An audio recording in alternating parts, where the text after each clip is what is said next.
Tiba saatnya kita akan mendengarkan firman Tuhan. Dan judul khotbah saya pada hari ini adalah penggenapan janji Allah. Saudara-saudara yang kekasih di dalam Tuhan Yesus Kristus, kita semua sebenarnya tahu kebenaran mutlak daripada firman Allah. Allah kita tidak pernah berdusta. Dan semua janji yang diberikan di Alkitab itu ditujukan kepada kita anak-anaknya, kepada orang percaya, kepada umat yang dikasihinya. Saudara, Tuhan mengasihi kita. Itulah sebabnya kita diangkat menjadi anak-anaknya. Jadi bukan kita diangkat dulu baru dikasihi, tapi justru karena Dia mengasihi kita. Dan Dia mengangkat kita menjadi anak-anaknya. Dan saudara yang kekasih, Dia mengasihi kita sebelum kita percaya kepada Dia. Dia sudah mengasihi kita lebih dahulu. Dan saudara bisa membayangkan, setelah kita menjadi anak-anaknya, saudara, kasih Allah itu sempurna. Jadi gak bisa ditambah, gak bisa dikurang. Saudara, saya percaya kasihnya itu tertuju kepada kita. Dan janji-janjinya itu disediakan buat kita, umatnya, anak-anaknya. Ada amin? Karena janji-janji Allah itu berlaku buat kita semua. Saudara, untuk itu kita harus memahami bagaimana supaya penggenapan daripada rencana janji-janji Allah ini boleh terjadi atas hidup kita. Karena sasaran dari janji Allah itu adalah umatnya, anak-anaknya. Yang percaya di sini, siapa yang percaya di sini? Ada amin? Amin, amin, amin, amin. Saya percaya Anda ada di sini juga. Itu bukti dari janji Allah. Amin. Kita berkumpul di tempat ini, itu bukti dari janji Allah. Dan saudara, saya percaya engkau juga ada di sini. Mungkin engkau datang dengan situasi dan keadaan. Saya percaya juga engkau memerlukan janji Allah. Haleluya. Tetapi mari kita mau jujur hari ini. Mengapa ada jarak yang begitu lebar antara kita dengan janji Allah tergenapi dalam hidup kita? Mengapa banyak anak Tuhan memegang janji Allah tetapi tidak melihat penggenapan itu terjadi atas hidupnya? Saudara, janji Tuhan itu gratis, tetapi penggenapannya itu perlu respons yang radikal dari kita. Haleluya, ada amin? Saat ini kita akan belajar 3 kunci spiritual agar janji Allah dapat digenapi dalam hidup kita. Ya, jadi ada 3 kunci spiritual, ya, kunci rohani. Jadi bukan kunci sembarang kunci, tapi kunci rohani, ya. Nah, orang yang memegang kunci rohani ini, saudara, dia dapat membuka pintu janji Allah itu terbuka untuk dia. Karena janji Allah ini ditujukan kepada kita dan perlu dibuka. Amin. Pakai kunci spiritual, pakai kunci rohani. Untuk itu anak-anak Tuhan, mari sama-sama pada hari ini dan seterusnya hidup kita harus hidup di dalam roh. Amin. Karena janji-janji itu berbentuk spiritual. Spiritual itu adalah janji yang belum kita lihat. Di alam roh itu kita belum lihat. Tetapi kalau kita punya kunci untuk membukanya, baru kita bisa lihat itu terjadi di alam fisik kita, terjadi di alam nyata. Amin. Makanya banyak orang nangis-nangis, teriak-teriak sama Tuhan, tapi tidak punya kunci spiritualnya. Karena suka hidup naik turun di dalam roh, di dalam spirit, di dalam kebenaran firman. Kalau berbicara kebenaran firman itu berbicara rohani. Amin. Kerohanian kita berbicara spiritual. Untuk itu saudara, mari tetaplah hidup di dalam spirit. Tetaplah hidup di dalam kehidupan yang spiritual, kehidupan rohani. Haleluya. Yang pertama, saudara yang kekasih, Kita akan buka di kitab Ibrani 10 ayat 35. Ini kunci yang pertama. Sebab itu, janganlah kamu melepaskan kepercayaanmu, karena besar upah yang menantinya. Haleluya. Saudara, yang pertama adalah bertahan di ruang tunggu tanpa menyerah. Haleluya. Tadi Alkitab di Ibrani 10 ayat 35 di sini berkata supaya kita jangan melepaskan kepercayaan. Haleluya. Saudara yang kekasih, kepercayaan itu tidak bisa terlepas dari kehidupan orang percaya. Firman Tuhan berkata orang percaya akan hidup oleh iman. Iman ini adalah kepercayaan kita kepada Tuhan. Khususnya dalam hal ini kepada janji-janji Allah. Itulah sebabnya dikatakan iman adalah dasar dari segala sesuatu yang kita percaya. Dan bukti dari yang tidak kita lihat. Mungkin hari ini engkau belum melihat keadaanmu berubah. Mungkin ada tantangan, ada situasi, ada keadaan yang terjadi. Karena musuh terbesar di dalam penggenapan janji Tuhan bukanlah situasi kita. Walaupun kita sedang menghadapi keadaan dan situasi. Tetapi musuh terbesarnya adalah keputusasaan. Sekali lagi, musuh terbesar adalah keputusasaan dari diri kita sendiri di ruang tunggu. Saudara yang kekasih, antara saat janji Tuhan diberikan dan janji digenapi, di situ ada fase. Di mana fase ini, saudara, fase yang ada dalam kehidupan kita, disitulah fase kepercayaan kita. Itu harus terjadi. Dikatakan iman adalah dasar dari segala sesuatu yang kita harapkan. Namun kita belum lihat. Firman Allah juga berkata pengharapan di dalam Tuhan adalah pengharapan yang tidak pernah mengecewakan. Berulang kali dari mimbar Pastor Doni mengatakan, anak-anak Tuhan, ya kita semua kepengen waktu kita berdoa, doa kita instan. Seperti Indomie instan. Ya, dimasak, semuanya udah jadi minyak, gak perlu diapa-apain, tinggal ditaruh di air, taruh bumbu, langsung jadi. 3 menit, kalau apinya gede, jadi itu Indomie, pakai telur. Ya, kecuali kalau telurnya 10, nah mungkin tambah 1-2 menit. Ya, tapi kalau telur cuma 1-2, cepat sekali itu. Semua kepengen seperti Indomie instan. Saudara, Indomie itu gak boleh kebanyakan makan loh. Ya, karena kalau kebanyakan makan, itu bisa mengakibatkan penyakit. Suatu yang instan itu tidak baik. Suatu yang instan itu tidak membuat kesehatan kita jadi baik. Ya, saudara yang kekasih, manusia ini perlu percaya kepada Tuhan. Amin. Ya, dan percaya bukan hanya pada hari ini. Tetapi percaya itu terus-menerus. Nah, di ruang tunggu ini, itulah tempat di mana kita harus menunggu. Saudara, kalau kita belajar dalam firman Tuhan, berapa lama Yusuf dipenjarakan? Berapa lama Yusuf setelah dia bermimpi dan digenapi mimpinya?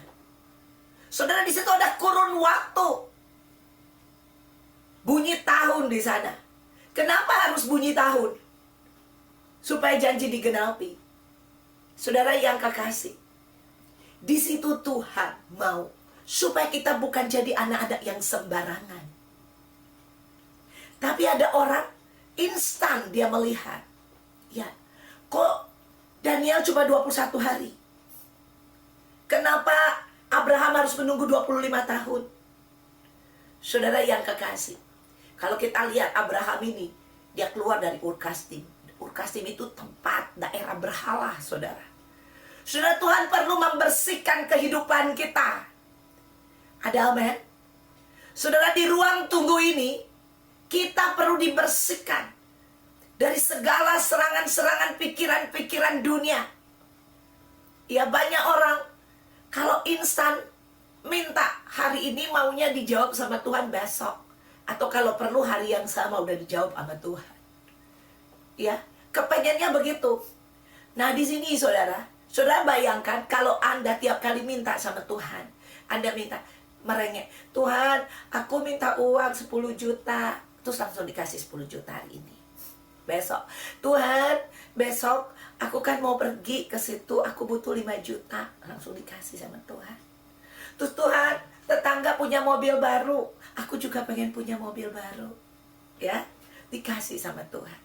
Tuhan, masa rumah saya cuman kayak gini aja?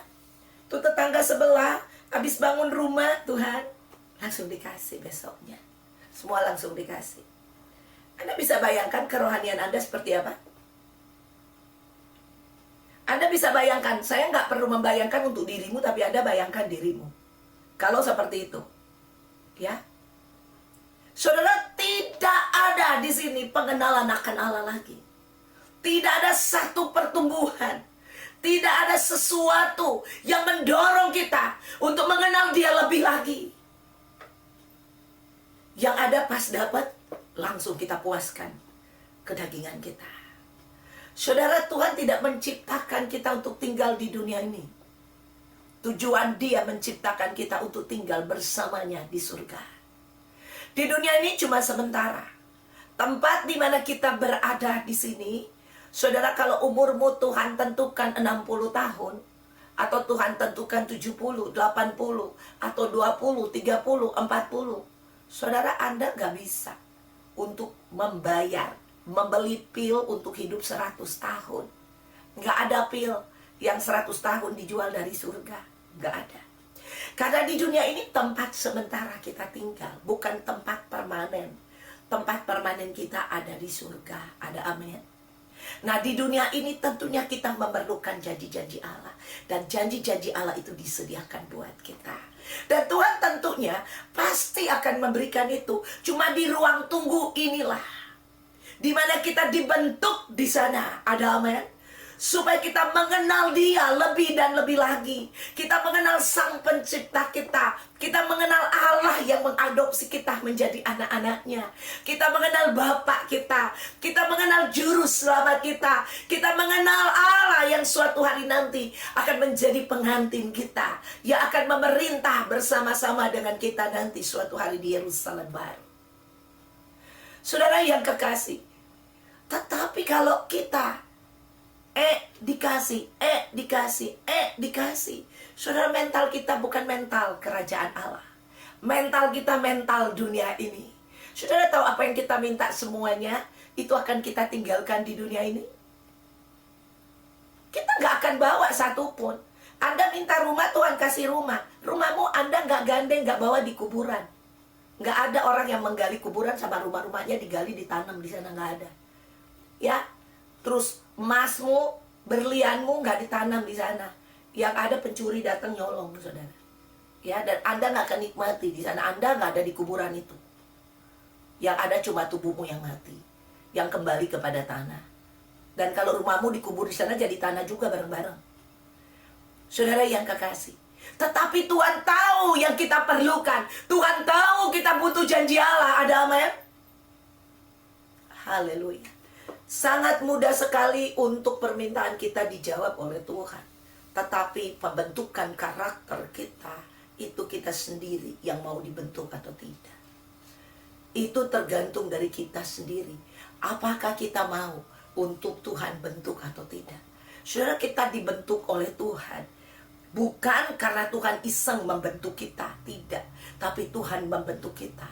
Saudara, supaya engkau indah, supaya engkau mulia, supaya suatu hari nanti engkau tidak canggung kalau di surga. Benar? Ya, jangan sampai Anda nyampe di surga mentalnya mental hamba. Nggak ada kayak gitu, saudara. Mental hamba itu nggak perlu diajarkan. Kalau jadi hamba tuh terlalu mudah, terlalu gampang. Betul? Anda cari pembantu rumah tangga, Anda nggak punya kualifikasi untuk jadi seorang pembantu. ya. Cuman kita cukup tanya, Mbak, dari mana kampungnya? Oh, dari sini, Bu. Anda nggak tanya, Mbak, tamatan apa ya? Mbak, ambil jurusan apa dulu waktu kuliah? Dan Mbak, udah berpengalaman berapa lama, Mbak, di dunia sekuler? Anda nggak nanya gitu. Dapat membantu aja udah puji Tuhan, haleluya. Betul?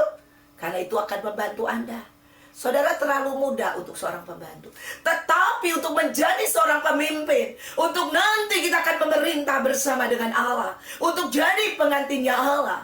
Ada amin, saudara kekasih, kita perlu latihan. Kita perlu hidup di dalam spiritual. Ada amin. Makanya kita dilatih di sana. Dikatakan, engkau penjunan, ku tanah liat. Amin.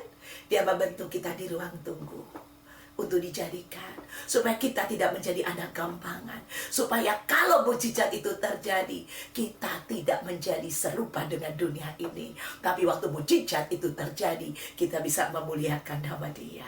Kita bisa menjadi alat Dia, alat kesaksian oleh Tuhan, alat yang dipamerkan kepada dunia. Ada amin. Alat yang berdiri untuk kerajaan Allah. Haleluya. Dan bukan hanya sampai di dunia, tetapi sampai di surga. Haleluya. Jadi pembentukan di sana ada di ruang tunggu. Tenang, mujizat pasti terjadi. Amin. Yusuf, ya, waktu janji diberikan, dia pergi dulu dijual. Sampai di rumah Potifar, dibentuk dia. Tantangan sama tante Potifar. Ya, dia lulus di sana. Ada amin. Dia masuk penjara. Ya, pembentukan dijanjiin, ya, sama juru roti juru minum, ya, tetapi tidak, juru minum lupa janjinya, ya. Di situ dia diajarkan untuk bergantung kepada Tuhan, bukan kepada manusia. Ada amin. Haleluya. Saudara, semakin keadaan situasi mungkin kita lihat semakin sulit, tetapi tetap di ruang tunggu. Matamu seperti Yusuf tetap tertuju kepada Tuhan. Jangan nengok ke kiri, jangan nengok ke kanan. Amin. Jangan nengok ke manusia seperti Yusuf sia-sia berharap kepada juru minum. Akhirnya dia terus berada di penjara sampai tiba saatnya dia berhasil dikeluarkan dari penjara pada waktu matanya sungguh-sungguh tertuju kepada Allah. Haleluya. Itu ruang tunggu, saudara yang kekasih. Haleluya. Jadi kita harus mengerti otoritas firman Tuhan. Jangan barter akan janji Allah dengan kenyamanan sesaat di dunia. Tugas kita di ruang tunggu untuk memikirkan bagaimana cara Tuhan membentuk dan bekerja dalam hidup kita. Amin. Jadi jangan tukar. Ya, jangan udah resek, udah gerah, udah mau keluar, berharap kepada manusia, udah mau pergi kemana, udah mau berjalan dengan pikiran kita, aduh Tuhan lama banget. Ya, sama seperti Raja Saul, nunggu Samuel gak datang-datang. Mana ini Nabi Samuel? Perang sudah akan dimulai, musuh sudah di depan mata, rakyat sudah berteriak. Sedangkan harus mempersembahkan sesuatu dulu. Kalau tidak mempersembahkan sesuatu kepada Allah, perang tidak akan dimulai.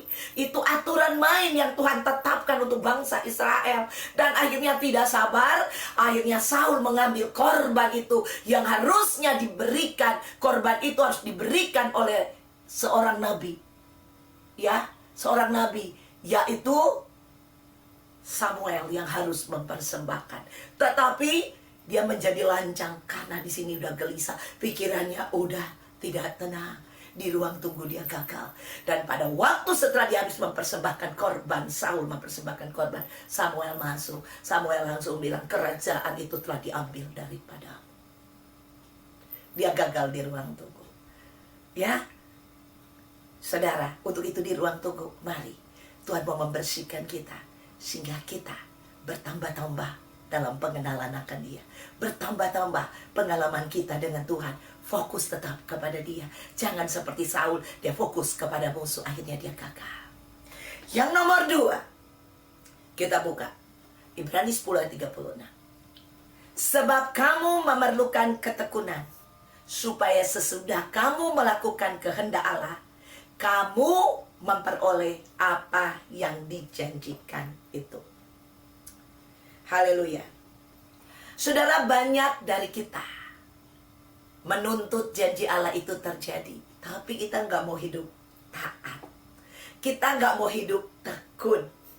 Perhatikan kalimat ini, supaya sesudah kamu melakukan kehendak Allah, kamu memperoleh apa yang dijanjikan itu.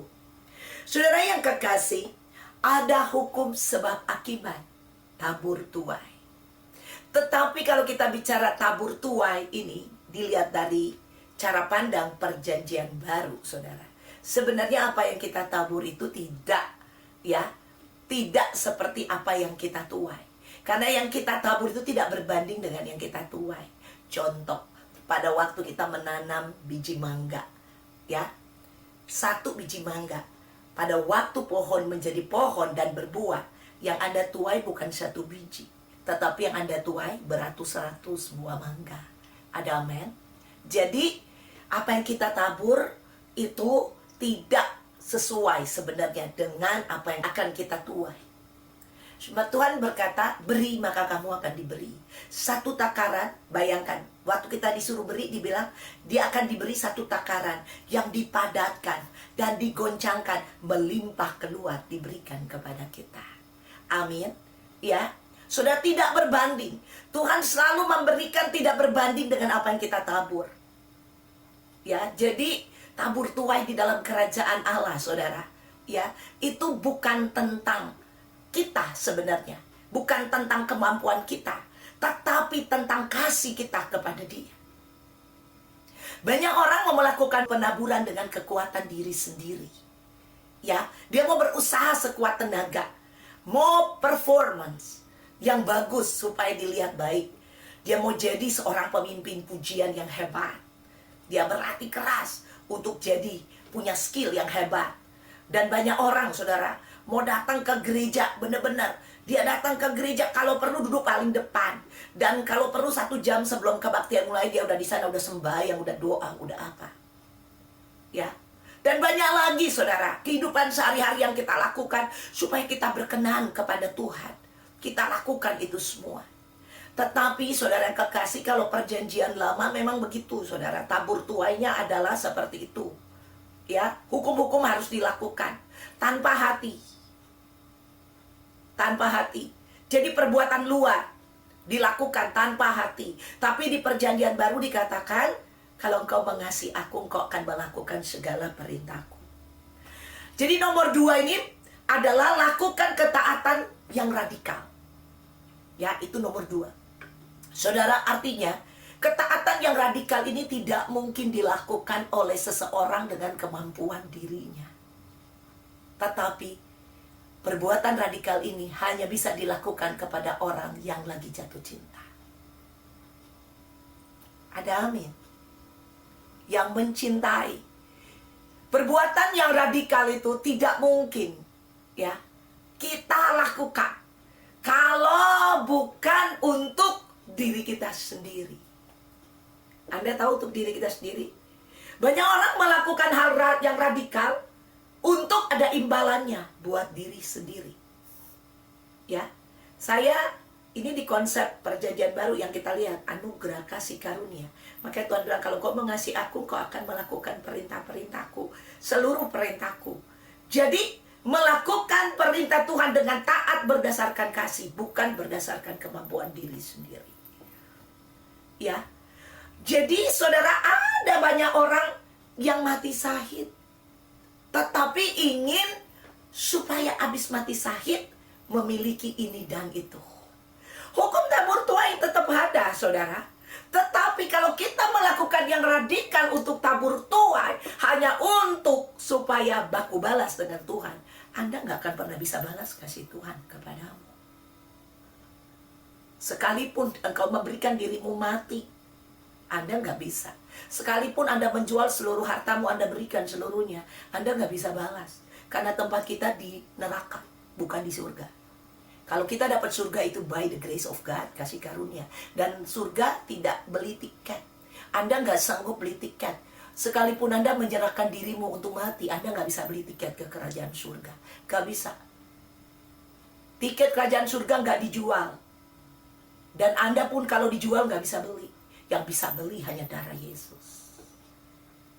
Dan itu dia sudah lakukan di atas Calvary. Jadi untuk tabur tuai di sini berbicara ketaatan yang radikal. Dan kita melakukannya supaya kita dapat ini itu. Sungguh tidak mungkin, saudara, kalau dilihat konsep perjanjian baru. Karena Tuhan tidak memerlukan perbuatanmu. Karena perbuatanmu seperti kain kotor, dikatakan.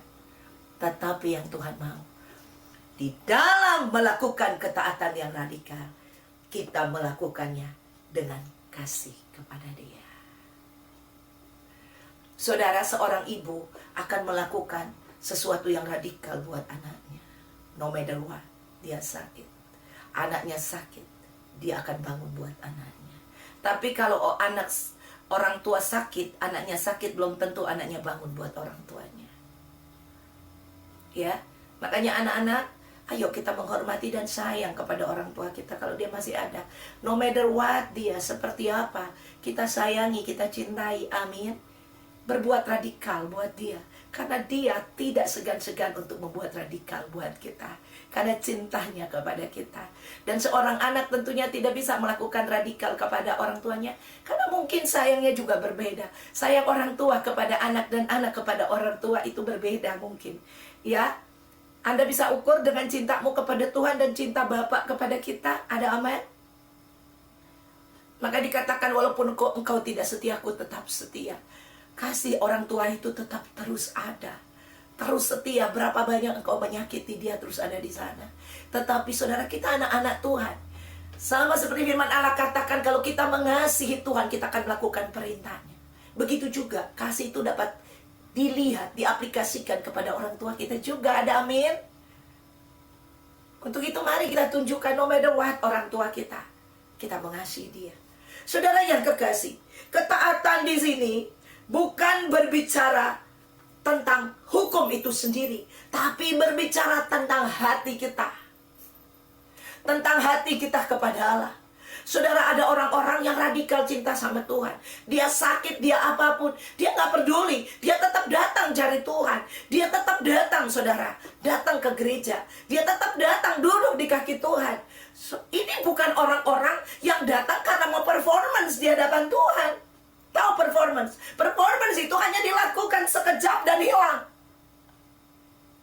Ya, kalau seorang performance di depan, dia melakukan drama atau dia melakukan aksi, main musik, main ini, setelah habis main musik dia done. Betul? Setelah Anda jadi worship leader, Anda selesai. Tuhan gak cari seperti itu, tapi Tuhan menjadi penyembah-penyembah yang menyembah Allah di dalam roh dan kebenaran. Ada amin. Artinya ini setiap hari dalam hidupnya. Bukan performance. Bukan karena Anda ke gereja yang tadi saya bilang duduk paling depan seminggu sekali, terus kita ini lakukan, kita kasih persembahan, kita kasih ini saudara kepada Tuhan untuk merayu dan membujuk dia. Bukan. Tapi kalau kita memberi persembahan karena kita mengasihi dia. Banyak orang sangat pelit sekali kepada Tuhan karena nggak mengasihi Tuhan. Banyak orang gagal di dalam aturan main karena nggak mengasihi. Dan banyak orang juga melakukannya, tetapi setengah mati, sampai mau putus napas rasanya. Karena tidak dengan kasih. Jadi radikal di sini, yaitu lakukan ketaatan dengan radikal, itu bukan berdasarkan hukum, tapi berdasarkan kasih kepada Tuhan. Dan saya jamin, waktu engkau menabur, apapun yang kau tabur di rumah Tuhan, engkau tabur kepada tetanggamu, kau tabur kepada orang miskin, engkau tabur apapun itu, saudara, saya percaya, secara radikal ketaatanmu, tabur perbuatan-perbuatan baikmu, tabur kebenaran firman Tuhan yang sudah ada di dalam hidupmu, tabur semuanya. Ya, gak boleh pelit sama Tuhan, gak boleh pelit waktu, gak boleh pelit uang, gak boleh pelit yang lain-lain. Semuanya ketaatan ini diperlukan secara radikal. Kenapa gak boleh pelit, saudara? Karena kalau kita mengasihi, udah pasti kita gak pelit. Tapi kalau kita nggak mengasihi, pasti pelit. Haleluya. Jadi dengarkan ini, ketaatan setengah-setengah tidak akan menghasilkan mujizat. Gak bisa kalau naik turun. Haleluya. Makanya Tuhan bilang, kalau engkau mengasihi aku, engkau akan melakukan berapa banyak? Setengah? 75%? Kau akan melakukan seluruh. Amin. Semua. Dan itu mudah atau enggak? Mudah untuk orang yang mengasihi. Haleluya. Ya, tabur tuai di sana ada. Tetapi ingat, pakai kasih, bukan pakai. Haleluya. Bukan pikiran kita, tapi kasih kita. Haleluya. Ya. Dan itu saudara Anda akan bersuka cita pada waktu Anda memberikan waktu-waktumu. Anda memberikan apa aja yang Tuhan minta dalam hidupmu. Ya, malah Anda akan cari apa lagi sih yang belum gue lakukan untuk menyenangkan hati Tuhan. Apalagi kita akan menjadi orang-orang yang mencari Tuhan dengan haus dan lapar karena kita senang melakukan kebenaran firman Tuhan. Ini orang-orang yang taat, pasti mengalami mujizat Tuhan. Ya, saudara jangan lihat terlalu banyak dulu ya. Saya udah sampai di mana ya? Apakah saya harus kasih waktu 24 jam? Anda ikutin aja apa yang Tuhan minta dalam hidupmu. Amin. Anda ikutin aja apa yang belum Anda lakukan buat Tuhan karena Anda tidak mengasihi Dia. Mari mulai minta sama Tuhan supaya kita punya kasih. Itu dulu. Kalau Anda tidak punya kasih, Anda nggak akan mungkin bisa hidup taat secara radikal. Yang nomor 3, kita buka Amsal 18 ayat 21. Hidup dan mati dikuasai lidah. Siapa suka menggemakannya akan memakan buahnya. Nomor 3 adalah selaraskan perkataanmu dengan firman Tuhan. Saudara, firman itu dekat di mulut kita. Amin. Saudara yang kekasih di dalam Tuhan, kunci terakhir yang sangat krusial ini adalah menjaga mulut kita. Ya, banyak sekali anak Tuhan, saudara, menggagalkan janji Tuhan dengan ucapan bibirnya sendiri. Banyak sekali anak Tuhan tidak hidup dengan konsistensi dari perkataannya. Saudara yang kekasih, penting sekali perkataan Tuhan ini kita ucapkan. Makanya itu udah hubungannya dengan yang nomor 2. Kalau kita tidak mengasihi, gampang sekali kita ngomong kita capek.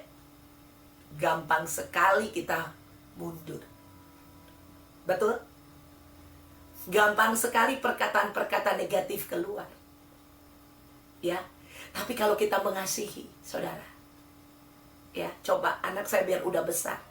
Kalau tiba-tiba dia pagi-pagi dia bilang, aduh tadi malam aku sakit sekali perutku.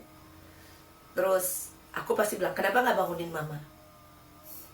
Betul? Ya, seperti itu.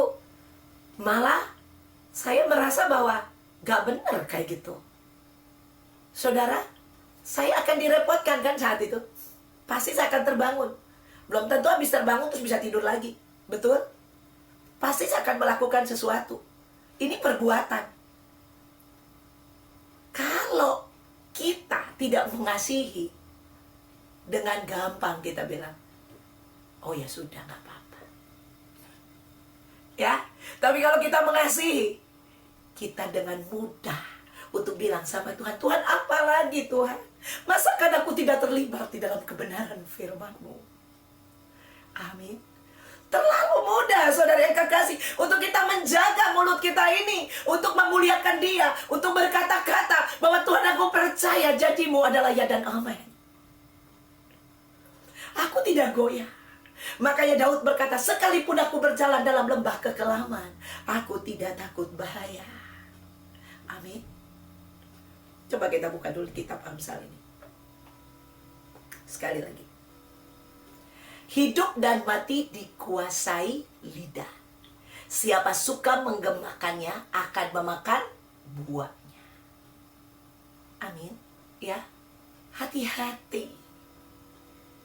Karena pada waktu kita menggemakan sesuatu menentang kebenaran firman Allah, disitulah iblis sudah siap menerkam kita. Dikatakan iblis seperti singa yang mengaum-ngaum ada di sekitar kita, siap untuk menerkam kita. Jadi pada waktu kita menentang kebenaran, menentang itu saudara adalah kita berkata-kata dengan daging kita. Bukan lagi kebenaran firman. Saudara harusnya pada waktu kita melihat ini kok masih belum ada tanda-tandanya, kita harusnya berkata-kata. Kalau yang sakit tetap berkata bahwa oleh bilur-bilur Tuhan Yesus aku disembuhkan. Yang memerlukan sesuatu, jalan keluar, kita memperkatakan Allahku akan memenuhi segala keperluanku menurut kekayaan dan kemuliaan dalam Kristus Yesus. Allah turut bekerja dalam segala sesuatu untuk mendatangkan kebaikan bagi orang yang mengasihi akan Dia. Untuk itu, kita anak-anak Tuhan perlu menghafal firman Tuhan. Kalau orang yang mencintai Tuhan, waduh, pasti senang melakukannya. Tapi kalau mau pakai kemampuan tenaga kita, susah. Udah tua, udah susah hafalin. Ya, aduh sibuk. Tapi kalau cinta itu, kata-kata ini tidak akan Anda ucapkan. Banyak orang di usia tuanya udah banyak sekali kebenaran firman yang dia hafal. Tapi banyak juga orang masih muda, nggak ada kebenaran firman. Satu-satu. Ya, ayo kita mulai belajar mencintai Tuhan. Minta kuasanya bekerja di dalam diri kita. Amin. Haleluya. Ya, jadi di dalam kita menyelaraskan perkataan kita dengan firman Tuhan. Di sana perlu ada cinta untuk belajar terus. Belajar, belajar, belajar, belajar. Yang tidak pernah berhenti. Karena waktu kita belajar, pasti ini akan masuk di kita. Amin. Dan kita mulai belajar mendeklarasikan setiap hari. Sampai mujizat itu terjadi atas hidup kita. Haleluya. Saudara yang kekasih, Tuhan telah menaruh janji kemenangan di dalam roh kita. Itu udah ada. Waktu kita membaca firman tentang janji, itu janjinya ada di dalam roh kita. Untuk itu, mulut kita, mari kita deklarasikan itu setiap hari dalam hidup kita. Jangan pernah berhenti. Saudara, waktu saya sakit dulu. Dan saya merasa bahwa tambah hari tambah kurus. Waduh, saudara, saya udah gak bisa makan roti aja kecil itu. Sangat kecil. Gak bisa terima lagi keluar. Berat saya mungkin udah 45, 40 gitu loh. Udah kurus sekali, baju-baju semua udah longgar. Dan pada waktu Tuhan melawat saya mulai menulis tentang firman Allah. Janji-janji kesembuhan Tuhan. Saya mulai buka firman Tuhan. Ada amin. Ya, sekarang ini begitu mudah. Kita tinggal pencet, keluar semuanya, benar? Saudara. Dan akhirnya saya print semua janji-janji tentang kesembuhan. Dan saya mulai membacakan itu di mulut saya. Mendeklarasikan itu setiap hari. Semua obat yang dokter kasih saya buang. Saya percaya deklarasi kebenaran firman ini. Ada amin. Saya belajar mencintai hukum-hukum Tuhan, firman Allah. Ya, saudara, tengah malam saya nggak bisa tidur, saya baca. Dan saudara tahu, tengah malam orang tidur, suami saya tidur, saya nyanyi sama Tuhan. Saya nyanyi, aku menari, aku menari. Saudara bayangin saya lagi nari sama Tuhan. Ada amin. Saya perkatakan kebenaran firman tanpa berhenti setiap hari. Dan akhirnya mujizat itu terjadi. Dokter tanya, mana obatnya? Kamu minum? Enggak, saya buang. Ada amin. Dokter bilang malah begini, waktu diperiksa saya sehat. Emang kamu nggak sakit?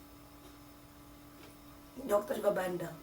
Ya, saudara yang kekasih, saya nggak suruh Anda buang obat ya. Jangan rame-rame buang obat. Ya, tapi saya lagi menceritakan pengalaman hidup saya. Pada waktu janji firman Tuhan itu yang ada di roh saya itu keluar lewat mulut saya. Ada amin. Kita perlu, di sana ada cinta kepada Tuhan dan ada keintiman di dalam Tuhan. Waktu kita memperkatakan itu, perkataan-perkataan kebenaran itu akan pergi dan terlaksana dalam hidupmu. Haleluya. Saudara yang kekasih, ketiga hal ini jangan kita lupakan untuk kita melihat janji-janji Tuhan terjadi dalam hidup kita. Haleluya. Sebagai penutup, saudara yang kekasih, ingat baik-baik, janji Tuhan bagi hidupmu tidak pernah kadaluarsa. Situasi dunia ini boleh bergoncang, dan kita tidak tahu kapan akan berhenti, terus bergoncang dia, saudara. Tapi percayalah, Daud bilang, sekalipun aku berjalan dalam lembah kekelaman, aku tidak takut bahaya. Berjalan itu berarti sedang menuju keluar dari lembah kekelaman itu. Ada amin? Bukan dia bilang, walaupun aku lagi duduk-duduk di dalam lembah kekelaman, aku lagi tidur-tidur dalam lembah kekelaman, aku lagi menikmati lembah kekelaman. Kekelaman itu jangan dinikmati lembahnya, tapi kita nikmati hadirat Tuhan dalam hidup kita. Itu yang kita perlu nikmati. Dan tetap berjalan keluar bersama dengan Tuhan. Genggaman tangan Tuhan. Waktu kita mempunyai tiga hal ini, kita sedang dibawa Tuhan keluar dari lembah kekelaman itu. Dan suatu hari kita akan melihat bahwa kita keluar, mujizat itu terjadi. Saudara, ambil kembali imanmu yang mungkin jatuh di ruang tunggu. Ambil. Minta kekuatan Tuhan. Mulai melangkah dalam ketaatan, karena engkau mencintai Tuhan. Yang ketiga, kunci mulutmu dari keluhan. Kunci mulutmu dan mulai mendeklarasikan kebenaran firman Tuhan dalam keintiman dengan Dia. Haleluya. Tuhan Yesus memberkati kita semua. Nama Tuhan dipermuliakan. Amin.